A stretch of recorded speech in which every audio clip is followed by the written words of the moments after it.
Good morning. More evacuations. Officials in Colorado telling residents to get out amidst a devastating wildfire.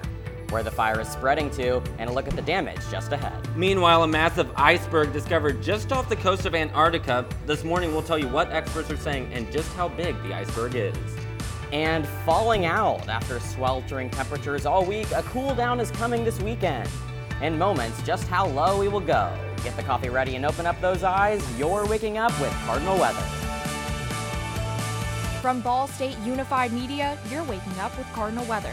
With Tyler, Gabe, Nathan, and Hannah, live from the Ball State Weather Center.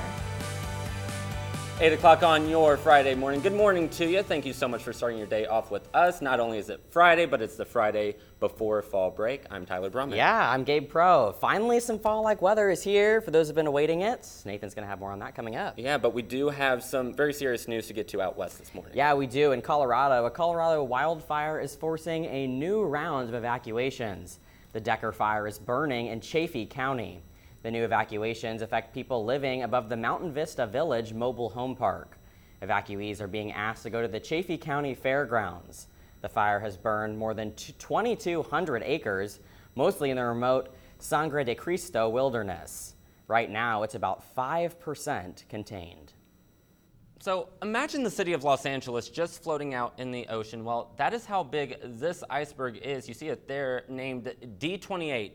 This 600 square mile chunk broke off the Amory ice shelf in Antarctica last week. Scientists have been watching the area for the past 2 decades. They have been expecting the iceberg to break off. They expect it to actually happen 5 to 10 years ago, but experts aren't linking this event to climate change. It's considered part of the ice shelf's normal cycle, but the 315 billion ton iceberg could disrupt global shipping, so it will continue to be tracked. And switching back from winter to fall, the wet weather in Wisconsin is putting a damage on a fun fall tradition. Farmers say they're having trouble getting pumpkins ready for picking. The owner of Felt's Family Farms and Dairy Store says precipitation only works with farms using sandy soil. On other fields, the recent rain makes growing pumpkins difficult.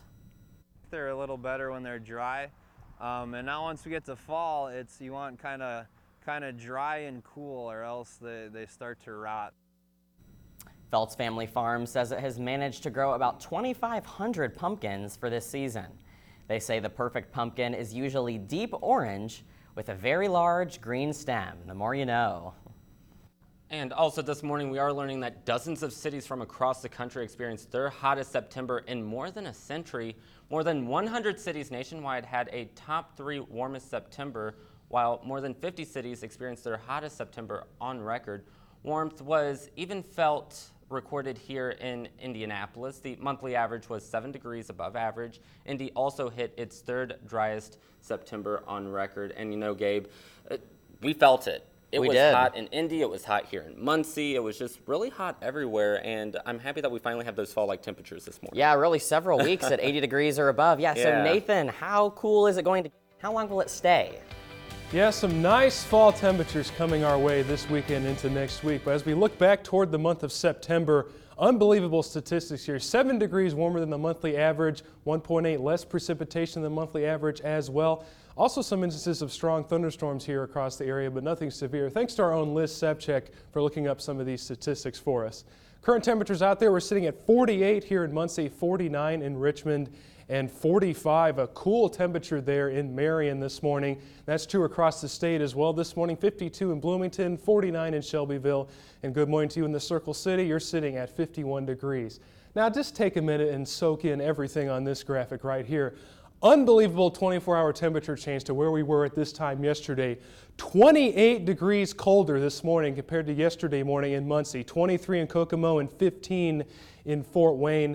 And we're going to rebound, though, throughout the day. We are going to see temperatures warm toward the 60s here, 60 by 1 o'clock and 65 by 4 o'clock. Now, radar is clear this morning, but we are going to see some changes on the radar coming up toward this weekend.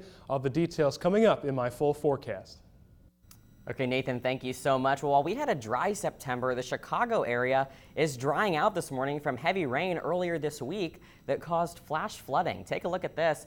It was enough to even shut down some roads. In some instances, drivers became trapped.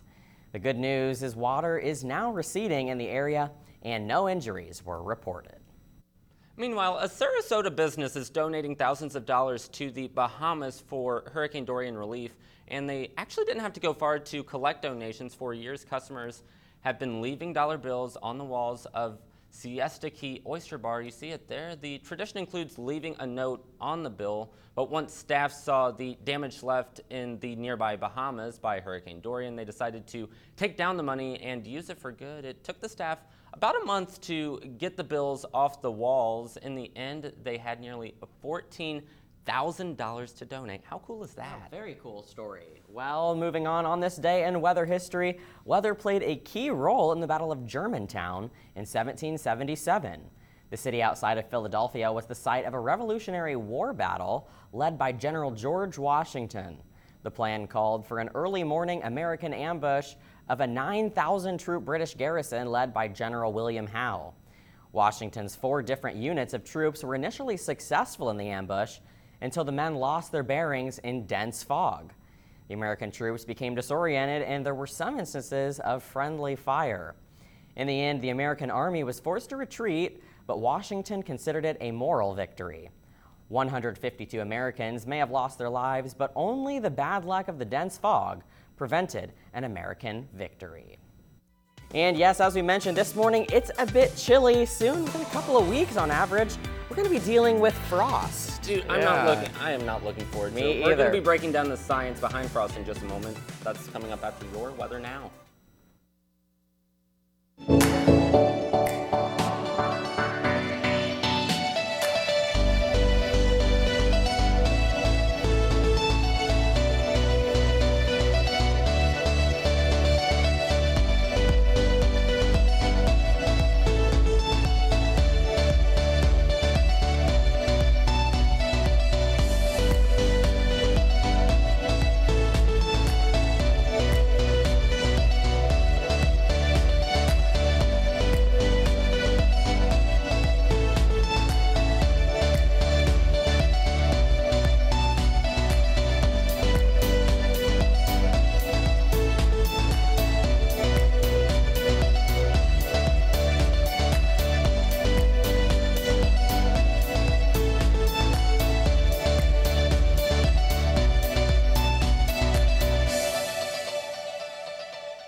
.07 on this beautiful Friday morning, but chilly out there. We're going to be talking about the chilliness coming up here in just a moment, but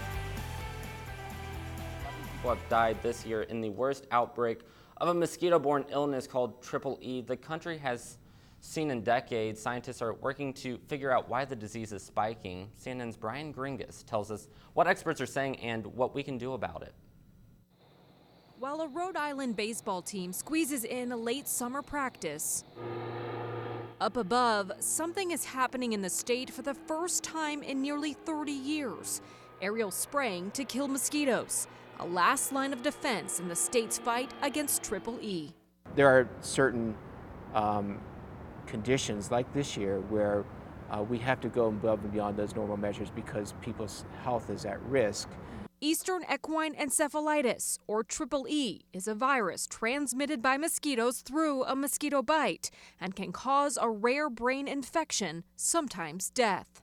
I have a couple, 3 at least candidate female mosquitoes in here. Al Getman is an entomologist for the state. He's studied mosquitoes for 27 years, tracking their habitats and what diseases they could carry, like West Nile and Triple E. You're around mosquitoes all the time. Are you alarmed by this spike that we're seeing? Well, yes, this is a very, very unusual year we're having here in southern New England. Nothing quite like this has been observed before where EE has become so widespread. At least 30 people have become ill in 6 states this year after being bitten by mosquitoes carrying Triple E. 11 of them have died. Finding answers as to why the widespread spike starts with catching mosquitoes. You're laying more traps now at the direction of the state. Why? We all want to know, in this very unusual year, how much EE is out there. Where is it? What species of mosquito is it in? Etc. Getman leaves the traps overnight, and by next morning, Well, that's a good mosquito catch for this time of year. next it's back to the lab, where those mosquitoes are frozen and separated by species. That's our weekly routine, is produce these vials and get them up to our state health department. Where the mosquitoes are ground up and tested for the presence of triple E. The results inform state officials about next steps on how to combat the disease. It's a process repeated every summer. We really can't predict it's going to be a bad summer. While the disease is cyclical and outbreaks happen every few years, officials say determining why it's setting records now will take time. There'll be more study about that, but I can say that there's effect of climate change on weather, and weather influences mosquito production. What would you say to the people that are really worried? The threat is out there, that's certain. The obvious message to the public is to remain vigilant and protect yourself from mosquito bites for the rest of the season. Now, the threat from mosquitoes will not end until the first frost of the season kills them, and 11 minutes now past the hour. That first frost, is it going to be coming sometime soon? I feel like it is. On average, October 29th is what our Chris Oh, okay. Guevara told us. Yeah, so he's going to be breaking down the science of what frost really is. Chris, tell us more. Hey guys, well, our first frost season actually begins October 29th, and as Nathan was saying, we're starting to see these cooler temperatures, so we're finally getting a break from the heat, starting to get to these cooler weather, but it also poses another problem for most of us. So if you look outside your window and you're just like, oh, the grass looks shiny, the plants look shiny, and then you look at your car window and you're like, oh snap, there is frost. And that is why we're going to be breaking down the science today of frost. So what is it? Well, frost is actually water vapor. The process that actually works is basically when an area or surface, in this instance the car window, becomes heavily saturated with moisture. The dew point has to be 32 degrees or lower, and at this point is when the air becomes so cold, vapor actually turns to liquid. The liquid then actually freezes on the surface and starts forming ice crystals, which in this instance we know as frost. And the reason because of this is because cold air is actually denser than warm air, causes it to sink, keeping more of that moisture on the ground. Now, we actually do have 4 different types of frost. We have evacuation, radiation, window, and rime. So I don't know about you guys, but frost is, I don't like it. It makes me late to class every day. Gabe, Tyler, what about you? Yeah, Chris, I'm with you. I'm still trying to hang on to summer, but I don't know if I'm going to get my wish with this forecast that Nathan will have coming up in just a bit. But meanwhile, a new discovery in the vaping illness investigation. Research released yesterday says lung damage may come as a result of chemicals in vape juice. According to the Mayo Clinic, the lung damage looks like chemical burns. Data collectors investigated 17 people who vape. Most of the people researched also used cannabis oils or marijuana. 18 vaping deaths have been reported in several states, with more than 800 confirmed or probable cases of the illness. And it's the second deadliest cancer for men. We're talking about prostate cancer, but now there's a new trial that could bring new hope for those battling the disease. Meredith Wood has more on what health officials are saying. Encouraging news for men suffering from aggressive forms of prostate cancer. A drug could help slow down the progression of the deadly disease.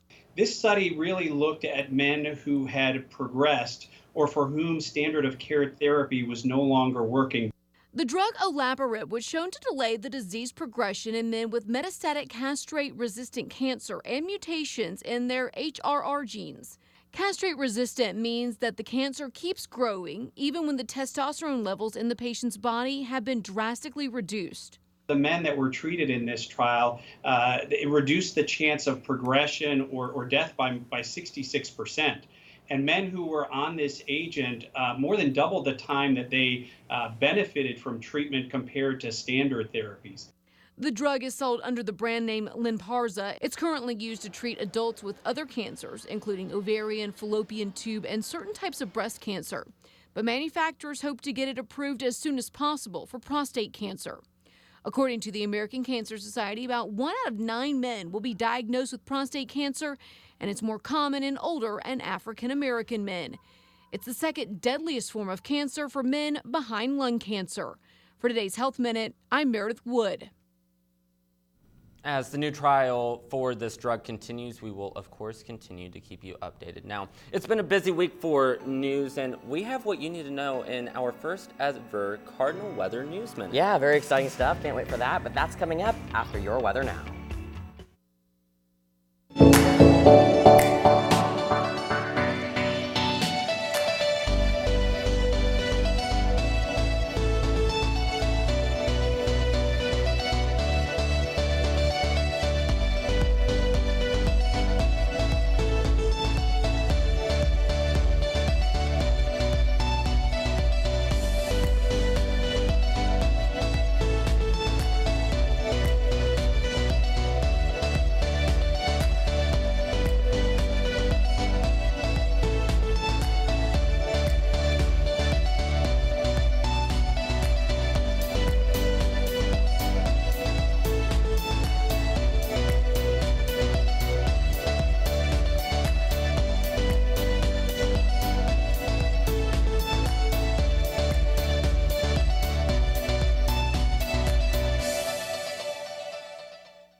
.16 on a chilly Friday morning. You're taking a live look right now down McKinley Avenue. A beautiful start to the morning. And this week we're introducing a new segment, the News Minute, giving you everything you need to know as you get your morning started. And we begin with this story here. Delaware County Prosecutor Eric Hoffman is reacting to acting Marion County Prosecutor Ryan Mears saying he won't prosecute cases related to possession of marijuana where the person is possessing less than 1 ounce. He released this statement saying, "I do not understand the acting Marion County prosecutor's decision to not enforce and ignore criminal laws that are on the books. I completely understand and respect that in a free society, anyone can advocate the legislature to legalize marijuana. That is a debate that belongs in the State House with our lawmakers." Now, Prosecutor Hoffman said he feels his comments were taken out of context.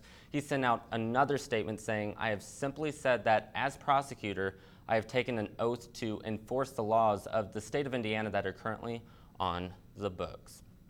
Meanwhile, in national political news, Senator Bernie Sanders has temporarily suspended his presidential campaign. A sudden health scare sent the Vermont senator to the hospital Wednesday. Even from his hospital bed, Sanders took to Twitter to continue his campaign and thank everyone for their support, saying, quote, "I'm feeling good. I'm fortunate to have good health care and great doctors and nurses helping me to recover. None of us know when a medical emergency might affect us, and no one should fear going bankrupt if it occurs.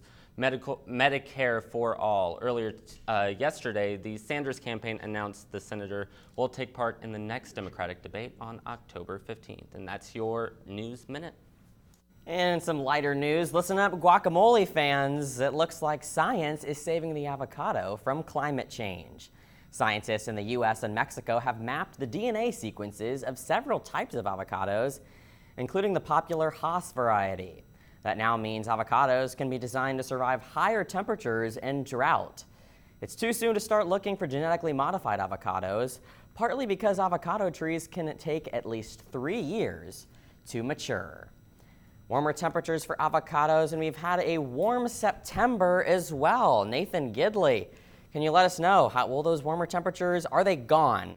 Can we expect more fall-like weather?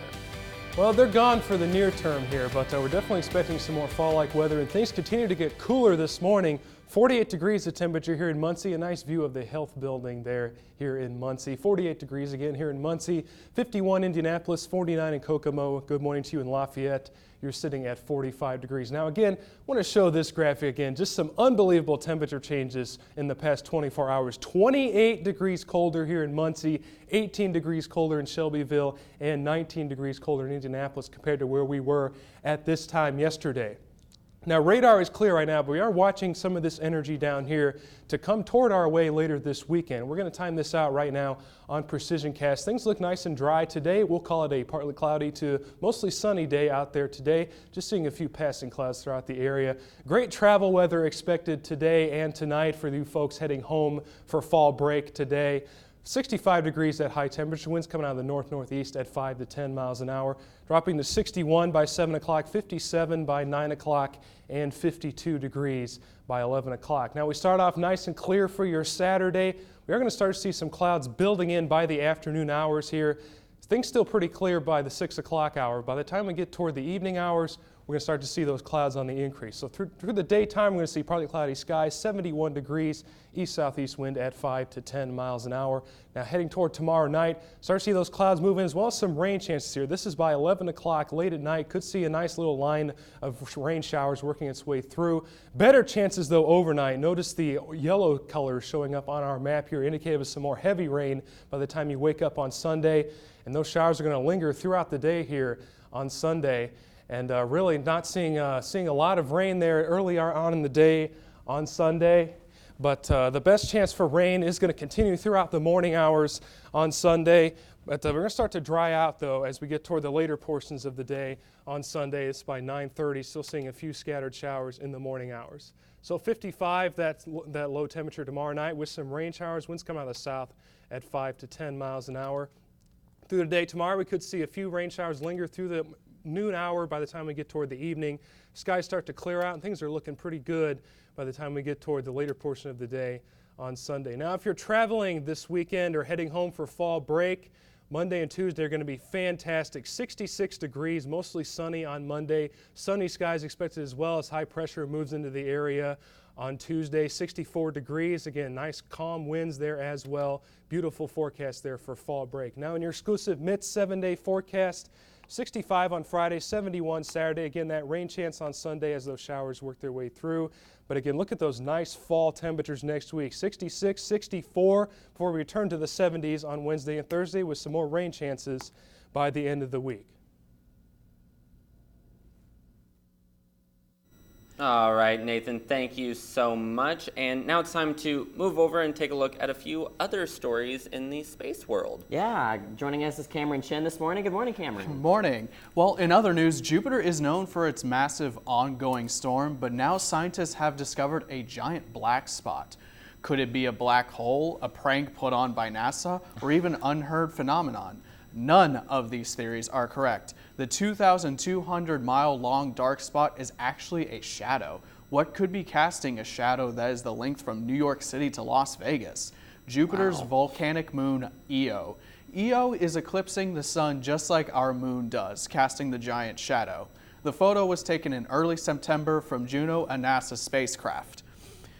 And in other news, NASA Administrator Jim Bridenstine has a message for Elon Musk's SpaceX. It's time to deliver. NASA's chief took to Twitter last week to chide SpaceX for delays in its multi-billion-dollar contract to fly astronauts to space. Bridenstine tweeted, "Commercial crew is years behind schedule. NASA expects to see the same level of enthusiasm focused on the investments of the American taxpayer. While NASA focuses on the ability of SpaceX's Crew Dragon capsule to take astronauts to the International Space Station, Musk is to give a presentation Saturday evening to update the public on the company's plans to travel to Mars." SpaceX did not respond to a request for comment, and NASA declined to comment. And in other news, a new study is proving something many believe to be true. Spending time on the ocean is actually good for your well-being. A new study of 26,000 people found those living closer to England's coastline had better mental health than those who lived further inland. The study shows that evidence supports the idea that people in less wealthy households living close to the coast experience fewer symptoms of mental health disorders. An environmental psychologist said the research could play a pivotal role in getting governmental action to protect coastal areas. I think it's honestly great to live near the coast. I'd love to live there all the time. Yeah, this summer I actually went to Myrtle Beach, and I can just say, like, mentally I felt much more relaxed. Personally, I would love to live near the beach. What about you, Yeah, Gabe? oh, for sure, without a doubt. Love the ocean, vacation. Yeah, you just feel better when you're by the ocean. Yeah, you do. Yeah, right. so no surprise there. Thank you, Cameron, so much. Well, it may be fall, but one couple received a wintry surprise on their wedding day in Washington State. Yeah, we've got that coming up after a message from our friends at MIDS.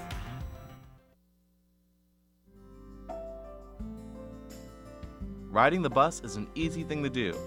Last year, we carried 60,000 riders from the Ball State area. 50,000 of those were students.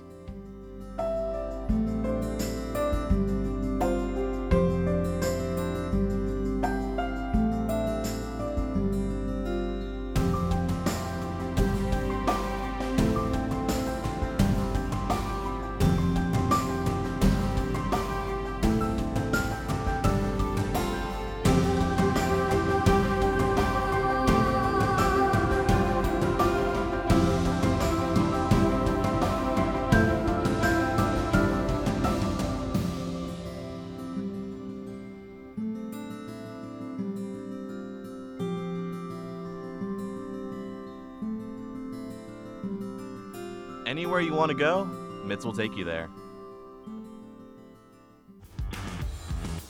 Welcome back. The current time is 8:25. We're taking a live look outside at McKinley Avenue. It's 51 degrees outside, but meanwhile, we're back in the studio taking a look at our national weather with Hannah Stutler. Good morning, Hannah. Morning, Tyler and Gabe. As we were talking about frost advisories, and we actually do have some frost advisories for parts of the country right now, that we do have some red flag warnings for parts of the Rockies, for parts of Denver, Utah, and Wyoming, and we even do have a freeze watch. Now, current temperatures right now, we are cooler in parts of the upper Midwest and West Coast. We're at 46 in Minneapolis, 36 currently in Billings, 50 currently in Seattle, but look down to the south, 73 in Dallas, 75 in Atlanta, where they're seeing that warmer weather. They're continuing to see that summer-like weather right now, though. On radar, we are seeing some showers in parts of Kansas, New Mexico, and Texas, but most of the country is currently dry. We do have some snow showers in parts of Montana and Iowa, Idaho. So right now, current highs for today, warmer down to the south, 95 in Atlanta, 85 in Pensacola, 89 in Dallas, where they're still seeing that summer-like weather. Fall-like weather, though, for other parts of the country, 62 in Kansas City, 52 in Minneapolis, 61 in New York, 60 the high in Seattle. Now, tomorrow's highs, we'll continue to see that fall-like weather in parts of the country, 57 the high in Minneapolis, 56 in Billings, 57 in New York, 78 in Cincinnati. Down to the south, still seeing that summer-like weather, 90 in Dallas, Fort Worth, 80 in Atlanta. So again, summer-like weather still staying here for parts of the country. That is all we have for national weather. Guys, back to you. Hannah, well, wedding days are about making memories. And one couple certainly has a story to tell after an unexpected snowstorm crashed their wedding day photo shoot. Yeah, I just love this one. This is so cute. Unexpected snowfall in the upper Northwest didn't stop this Washington couple from tying the knot. In fact, from the look of things, it actually made it so much more memorable. Sean and Brittany Toohey were hoping for some colorful fall foliage, but obviously they didn't get that.